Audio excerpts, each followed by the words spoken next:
ladies and gentlemen, the President of the United States, Donald J. Trump.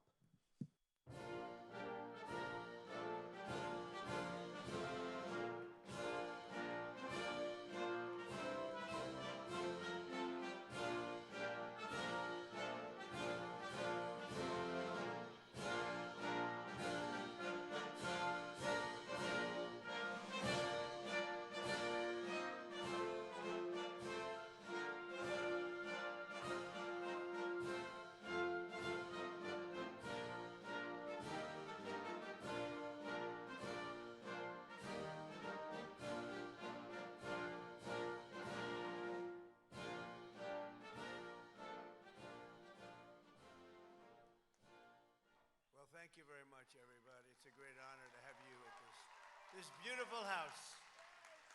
It's a beautiful house. There's no other house like it. I've seen them all, believe me, and this one is tops. But I'm thrilled to welcome all of you to the South Lawn for the single largest gathering of American farmers that the White House has ever seen, has ever had. And rain or shine, and you don't mind rain, shine. The one thing about farmers, they don't care about that weather. They get out there, it makes no difference. But rain or shine, no one has more grit or greater spirit than the American farmer. We love the American farmer. I just gave you $12 billion. I don't know if you know that or not. You make enough money, it doesn't matter to you, right? But we just provided $12 billion, right, Brooke, for the American farmer. You think Biden would have done that? No, he wouldn't have done that. We're delighted to be joined by Secretary of Agriculture, who's doing a fantastic job, Brooke Rollins. Brooke, thank you very much.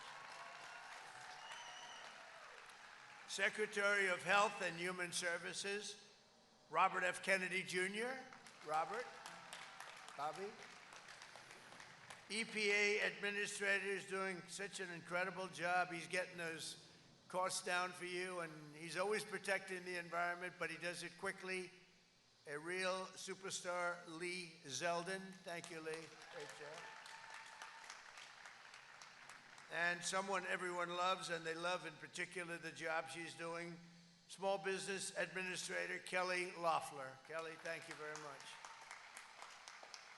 Thanks as well to John Hoeven, Joni Ertz, Pete Ricketts, along with the chairman of the House Agricultural Committee, G.T. Thompson. And I tell you, they're fantastic people. That they are warriors. And representatives, Jim Baird, Randy Feenstra, Monica De La Cruz, Brad Finstadt, Michelle Fishback, Mark Messmer, Victoria Spartz, Frank Lucas, Tracy Mann, Zach Nunn, Adrian Smith, and Derek Van Orden. They're all out here. They want your votes desperately, desperately. They're only here for your vote, you know that. But they're here because actually they did a great job. Those were people that were the most, I would say, the most aggressive for the farmer, which is what we want. Other than me, they were right in there. I was more aggressive than any of them. But also with us is the CEO of Tractor Supply, Hal Lawton, who will soon open the company's 2,500th store in honor of America's 250th. Hal, thank you very much. It was great to meet you at the Oval Office 2 minutes ago.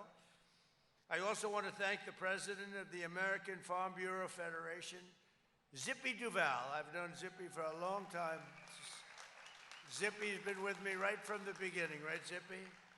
From day one, he liked Trump. He said, well, I don't know, but I just had a good meeting with him. I'm gonna go with Trump, right? That was in 2015. And very special thanks to the proud young parents of two beloved American institutions, Future Farmers of America and 4-H. Two great things.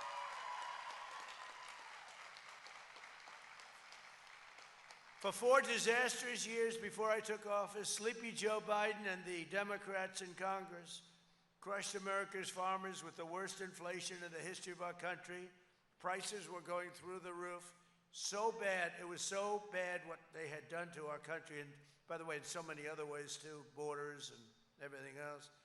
But they crippled the American agriculture industry with brutal restrictions and failed to negotiate even a single new trade deal on your behalf. Not one trade deal was negotiated on your behalf during the Biden administration, and we happen to be the exact opposite. We have so many trade deals, we don't know what the hell to do with them. We need more lawyers. But now the American farmers, ranchers, growers, and producers once again have a true friend and champion in the Oval Office. And in my first year back in the White House, farm income has soared by 20% very quickly.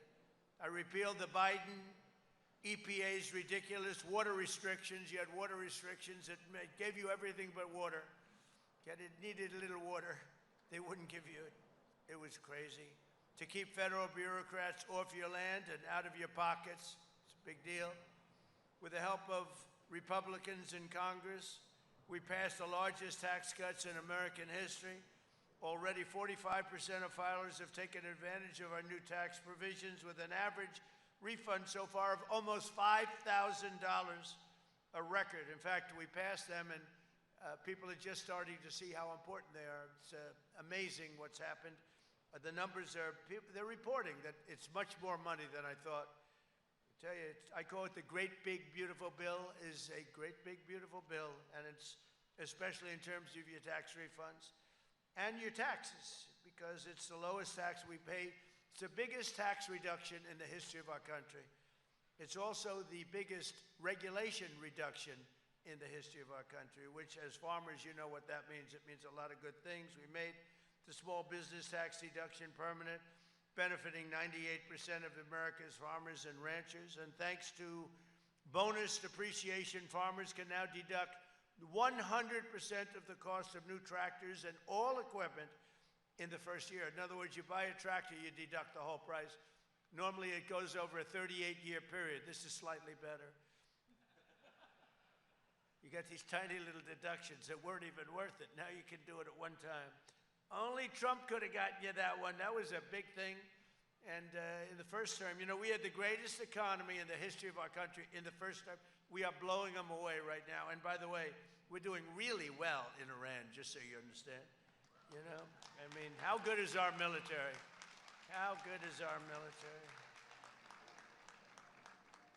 Very importantly, we saved 2 million American farms from extinction by virtually ending the unfair estate tax. We've ended the estate tax, or as they call it, the death tax, and you can now keep your family farms in the family. We had a problem. See, these are all people that are clapping that love their children. If they didn't love their children, they wouldn't care about what I just said. But most of you, does anybody not love your child? Because that would be the one person that would have clapped the other way.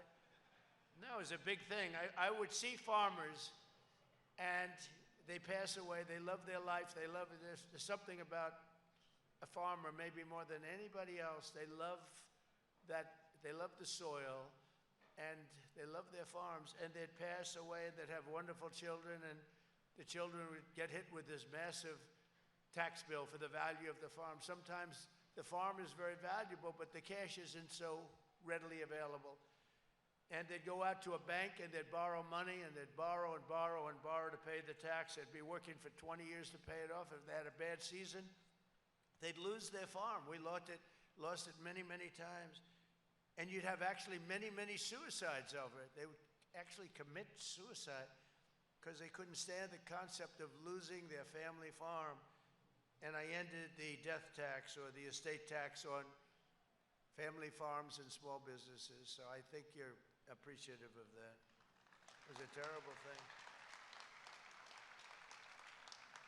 It's too bad that so many people in the past couldn't have taken advantage of it, because it would have made a lot of happy people out of people that really have had a miserable life. When they lose their farm, they're never the same. They're never the same. And I hope our farmers never forget that every single Democrat in Congress voted against all of the provisions I just mentioned, including the estate tax.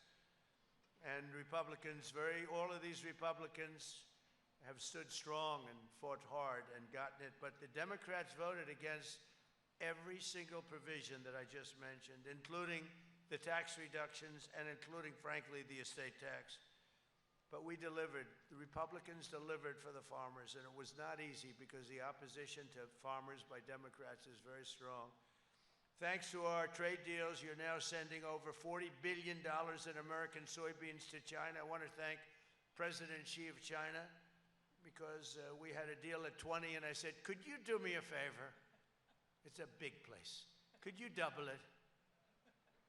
And he said, what are you talking about? I said, could you make it 40 instead of 20? And he overrode all of his people. He said, all right, I'll do it. And you got 40 instead of 20. So now you go out and buy bigger tractors. What can I tell you? Remember when that was announced, everybody was surprised? Everybody thought it was going to be 20. He was very good. But the American soybeans are now being shipped to China in record amounts, and we expanded markets for American beef, dairy products, biofuels across Asia, Europe, South America, like we've never had before. Our farmers and agricultural producers do not want handouts. They really don't. The farmers come to my office a lot, and they just, sir, please just give us a level playing field. Others want more than that. They want everything. The farmers want a level playing field, and I talk about it all the time. That's all they want, because you were just the last 4 years before this one, before our great first year. We have records in so many categories, but during the past administration, you were treated really badly, and you were treated badly by the world because you had nobody that cared about defending you. But you want that fair shot and a level playing field, and I'm giving that to you, and I think I'm actually giving you much better than a level playing field. I'm giving you a field that goes like this. Makes it a lot easier for you, the things that we've done. And to further help farmers recovering from the Biden catastrophe, we use money taken from tariffs. The tariffs, we've taken in hundreds of billions of dollars from the tariffs. And as I said, we gave you $12 billion in farm relief. And that happened just recently because you were hurt by certain countries unfairly. And I said you were unfairly hurt, and we gave you $12 billion, and that made up for it. I'm also asking Congress to quickly pass the new farm bill, and today I'm promising to request additional farm relief for our great patriots in the next funding bill. So we have you taken care of in both instances, and we're pushing very hard for the new farm bill. The Democrats fight us. I don't know the Democrats fight us on farm bills, and they always have. They are not your natural politician. Any farmer that votes for a Democrat is crazy. They are brutal on the farmers. One of the Americans benefiting from our policies and new market access is Joel Vyrek, a fourth-generation farmer from Woolwich Township, New Jersey. Joel, he really has a great story to tell. Please, Joel, come up and tell that story.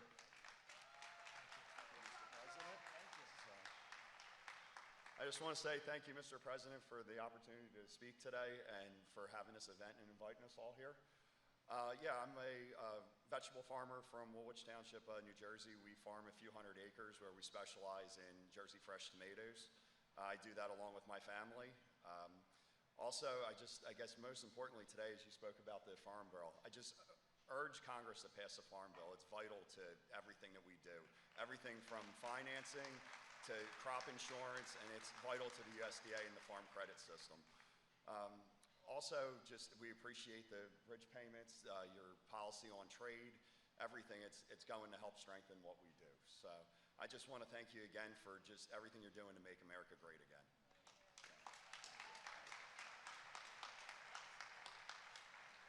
You know, while I'm up here, I'm looking around. I love construction. You see all those nice Caterpillars and John Deeres. We have a lot of John Deeres. That's a big dig.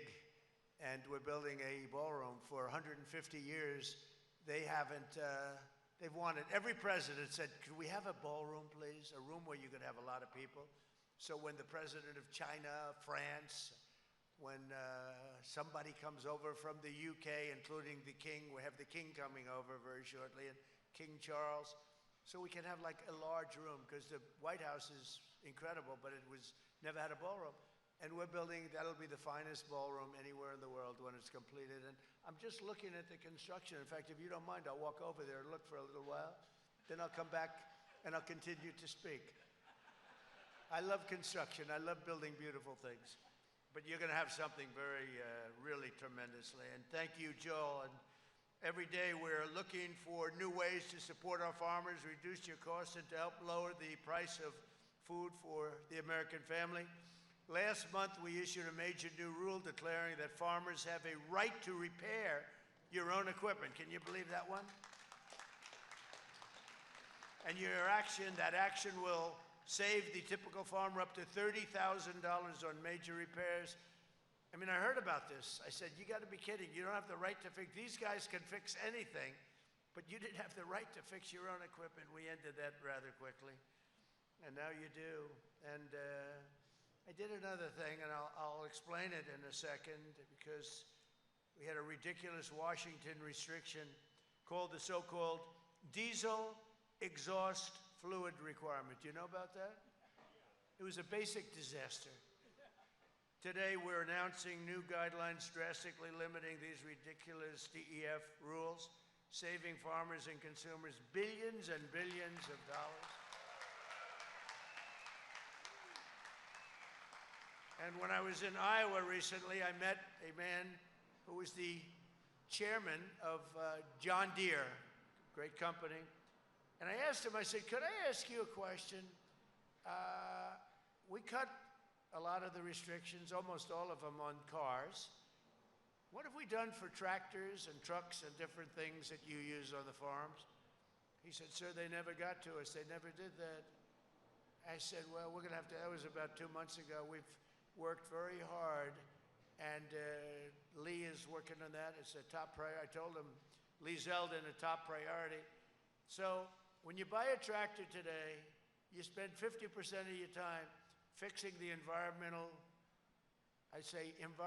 impact statement garbage that's on the tractor. In fact, I buy a lot of things that having to do with farm equipment, where I own clubs and other things. And I said, give me 10-year-old equipment. Do you have any 10-year-old equipment that hasn't been used yet? And whenever they had it, I would buy it, because it was much better than the new stuff, which has so much environmental nonsense on it that it ends up costing thousands of dollars more to produce, and it doesn't work well. Too complicated. And then you'll get somebody that is a farm worker, and he's looking at heavy computerized environmental equipment, and you have where the tractor will turn off if the environmental equipment isn't working. It was an automatic turn off. It did absolutely nothing for the environment. It cost you $6,000, $7,000, $8,000 a machine. And to save fuel, many of you are working over massive deposits of fuel. To save a quarter of a glass of fuel, this much, just a little bit, they'll have 2 extra computers in it that never worked. And I said to the head of John Deere, is this a good thing or a bad thing? He said, sir, you have no idea how bad it is. It's made our tractors so complicated. You need a major degree from MIT in order to turn on a tractor. We want to go back to the old way, sir. And I said, I agree with you 100%. And we are working very hard and very quickly to get rid of the horrible chains placed on tractor suppliers. That's a beautiful tractor. That's a gold tractor. Somebody had me in mind. What's that all about? That's a hell of a tractor. I'm looking at this. That's a good one, too, red, white, and blue. But somebody really hit me with that one. That's beautiful. Well, but so we are going to be, Lee, I think we can say, I know you're in the process, cutting out massive amounts of nonsense that are mandated to be put on your tractors and all of your trucks that cost you a fortune. And I know that they're going to do this, and I asked him, you got to promise me one thing. You're not going to take it in profits. You're going to lower the cost of a tractor. I want you to lower the cost, and if they don't lower the cost, you'll let me know, and I'll have to do a big number in those companies, okay? Because they're going to be able to very shortly produce a bigger, better tractor at substantially less money. It's going to be better. It's going to be a better tractor at substantially less money. It's going to be more reliable. It's not going to be turning off every 15 seconds because a computer went haywire that you don't need. You're going to have a better tractor for less money, but I want John Deere and Case and all of their great companies, Caterpillar, I want all of them. Got a lot of caterpillars in there all over the place. I look forward to seeing them later. But I want these companies to give it to you in the form of lower tractor and equipment costs. And I think it's going to have a huge impact. And Lee, when you do this, I really want you to mandate to the companies to sell the equipment cheaper, not to get the same price and make a spread of, could be $6,000 or $7,000 a machine. So we'll work on that together, okay? Thank you very much, everybody. I think it's going to be a great thing. We're working on it very hard. So Americans love our farmers, and to make it easier for consumers to choose products raised by ranchers like Michael, we recently announced a brand new food label. It's Product of the USA. I love that. Product of the USA. We have another one called Made in the USA. That's better for a car. I like US product for the USA. I hadn't heard that, but it's good.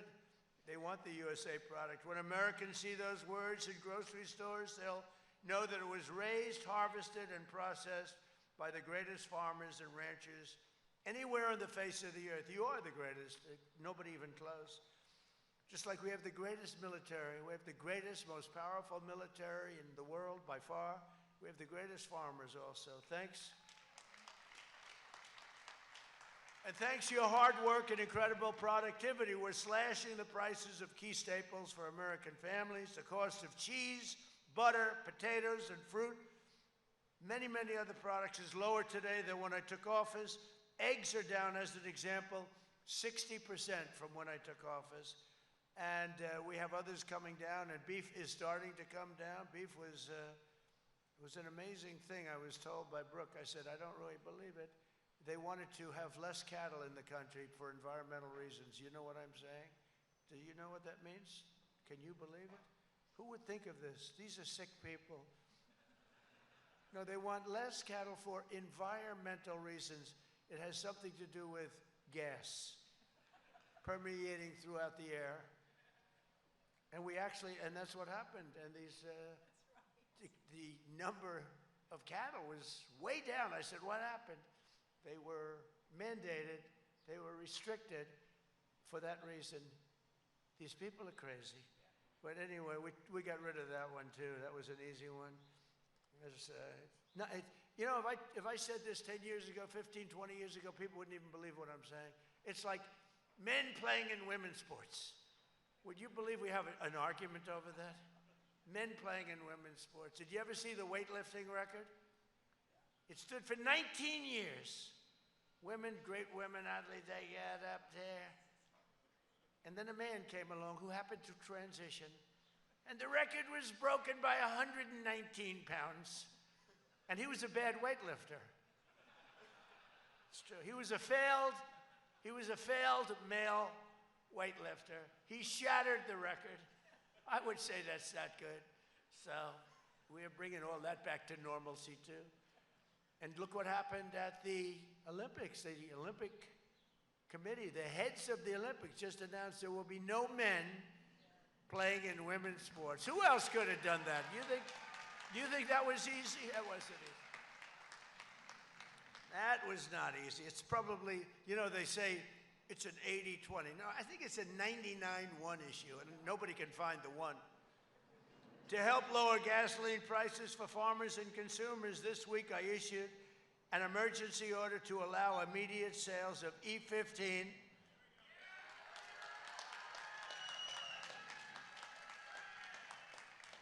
and just as I promised in the campaign, I'm seeking congressional action to allow E15 all year round, okay?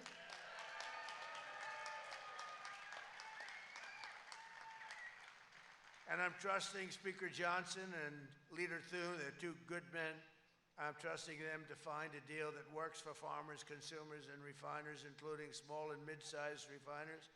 And they're going to send me a bill, and we should be able to get that done. We've worked with the refiners before, and we're going to get that done. Today, I'm also announcing a dramatic update to the renewable fuel standards for 2026 and 2027. A big problem, what they've done to you is, and the country, what they've done to the country is just incredible. The the environmentalists, I mean, they are terrorists. They were terrorists. I call them the environmental terrorists, and will now be requiring the highest volumes of renewable fuels in history. These new standards will generate over $10 billion of rural economic benefit, create an estimated 100,000 new jobs, and massively increase our nation's energy supply. It'll come right out of the farms. In addition, to help bring down grocery costs even more, today I'm pleased to announce that the Small Business Administration, that's Kelly, is opening up massive new loan guarantees for farmers and food suppliers, including vegetable farmers, grain farmers, and seed farmers, cattle, pig, and poultry producers, grocery wholesalers, and many more. So if you're in the industry, Kelly, you better get ready. You're going to be inundated, right? It's the first time that's happened. And you know, when they say she's the head of small business, when you add it all up, it's got to be the biggest, it's like the biggest bank in the world or something. It's nothing small about it. But you'll do a job, Kelly, right? Help them out, right? From Texas to Kansas, from Iowa to Idaho, and from Minnesota. Did I hear Minnesota? How is Minnesota doing? What's going on? What's going on in Minnesota with that crazy governor, that crooked, corrupt governor? How about the Attorney General? Do you think he's a dirty cop? You think he's a dirty cop? All right, we'll get Minnesota back. We'll take it back from Somalia. Now, do you believe these people come from Somalia? They have nothing. It's not. They come. Somalia is considered the worst country. It's not even a country, like the worst country in the world. The worst. They come over here, and they steal $19 billion. We'll get it straightened out. It's happening. Our vice president is in charge of a new division. It's called the Fraud Division. You know, if we straighten out half the fraud that took place in this country over the years, we'd have not only a balanced budget, we'd have a big surplus. So we're going to get it done. We're going to get it done. But from Minnesota to Mississippi, we're lifting up our hardworking farmers and ranchers and growers, and we're putting more money in American pockets. We're going to prove that the golden age of American agriculture is right here and right now. And I want to ask, just if you would you come up and say something? Because I'll tell you what, come on over here. This is a great farmer. Would you just tell your quick story, please? Yes, sir. Thank you, Mr. President. My name is Michael Cliver, and I operate my family's ranch in Westfield, Pennsylvania, Doble Circle D Farms. And the work that you guys have done, it's unexplainable how big it is for the American farmer and the next generation that don't have to headache and don't have to worry about the death tax. It's astounding what you guys have done. It's absolutely spectacular. And also the working family tax cut policies, that allowed us to get my daughter a Trump account, and we can teach her fiscal responsibility, compound interest, and investment, and plan for her future. And it's just absolutely astounding what you have done with that. Also, your energy policies. Up in Potter and Tioga County, Pennsylvania, the gas companies are leasing mineral rights again actively, and that's putting money back into the farmers' pockets up there too. So for all that, I applaud you and thank you, Mr. President. I'm glad I called him up. I didn't know who the hell he was. He's standing up. You know, he's standing. We went through one, and I said, there's another guy, but they don't have anything about. But you did, it's an extremely good job you did, huh? Wow. Thank you very much. I do want to say, do you mind if I step over here and just look at that tractor for a second? Because I assume it's a gift to me. That's crazy. Beautiful. Oh, that is really something. Thank you very much for the gift. I appreciate it. Oh, boy. Can you imagine if I accepted that gift, what they would do? A Democrat can accept. We're not allowed to accept. No, but that's a beautiful machine. We make the greatest machines. That's a beautiful, beautiful machine. I'd like to ask a very special woman to step up. You know, Brooke, I always said, could run any company in the world. She could run these big companies. She's a great executive.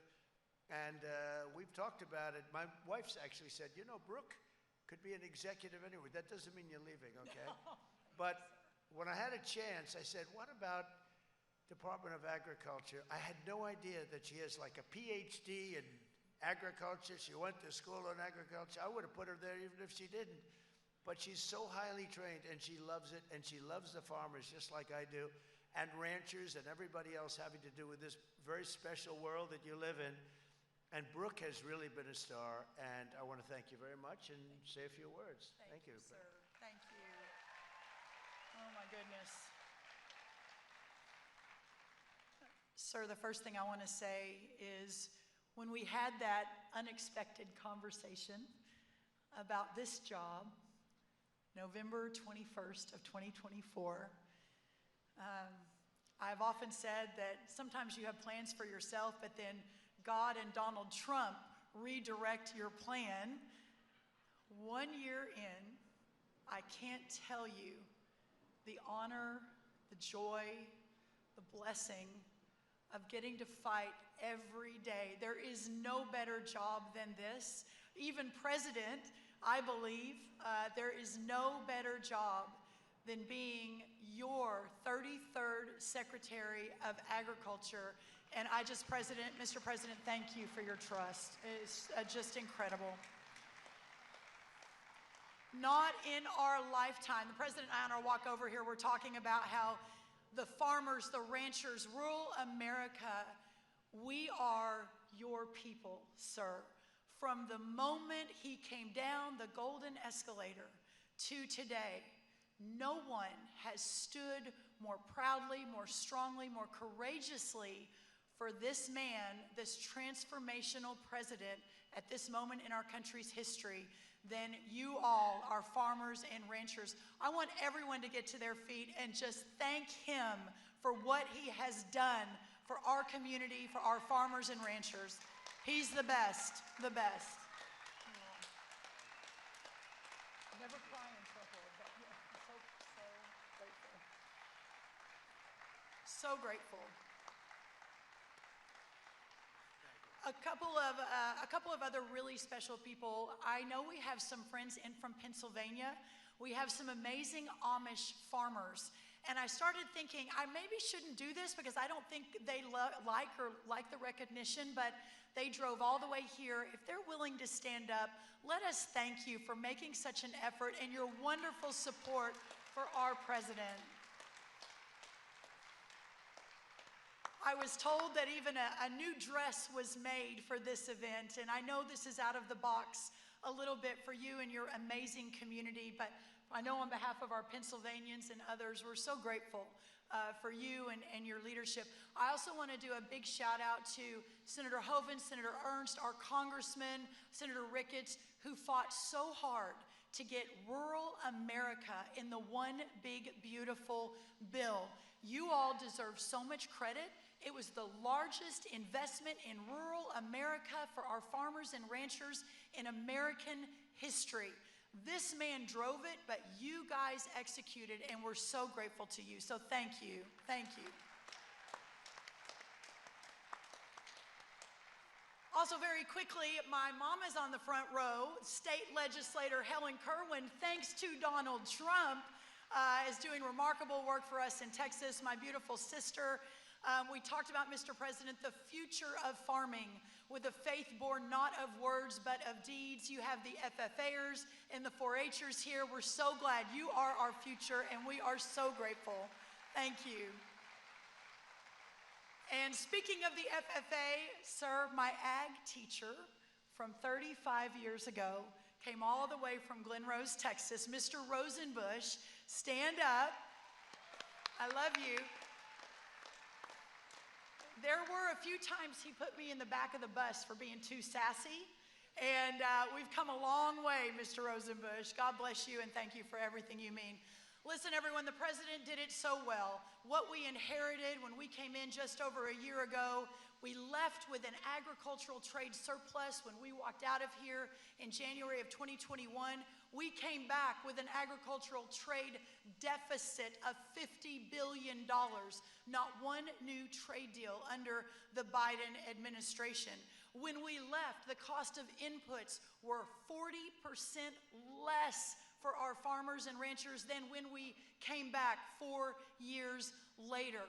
We inherited a mess, but this president understands that there is no more American of the Americans than our farmers and ranchers and the pioneering spirit that you all represent. And today on the South Lawn of the White House, to have the largest gathering of farmers in American history at this White House is historical. It will go down in the record books. I believe this president will be remembered as the president and our administration with Bobby, with Lee, and with Kelly, who are all here, my best friends from the cabinet, across the cabinet, as the moment in American history where we reversed the trend, where we stopped losing family farms, where we fought for rural America because it is the very, very best of who we are. And that began with this president, with his leadership, and we just couldn't be more grateful. God bless you, Donald Trump. God bless America, and God bless our farmers and ranchers. Thank you all. Thank you, sir.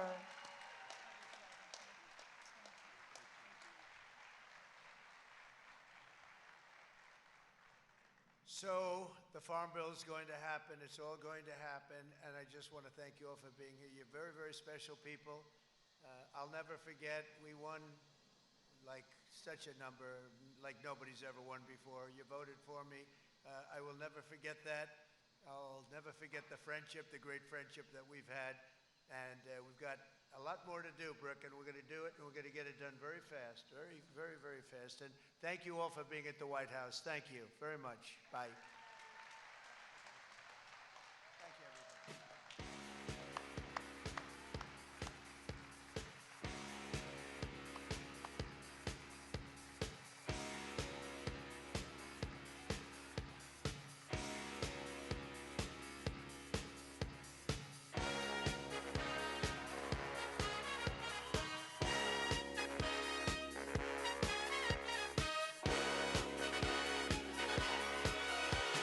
Young man, there's no need to feel down. I said, young man, pick yourself off the ground. I said, young man, 'cause you're in a new town. There's no need to be unhappy. Young man, there's a place you can go. I said, young man, when you're short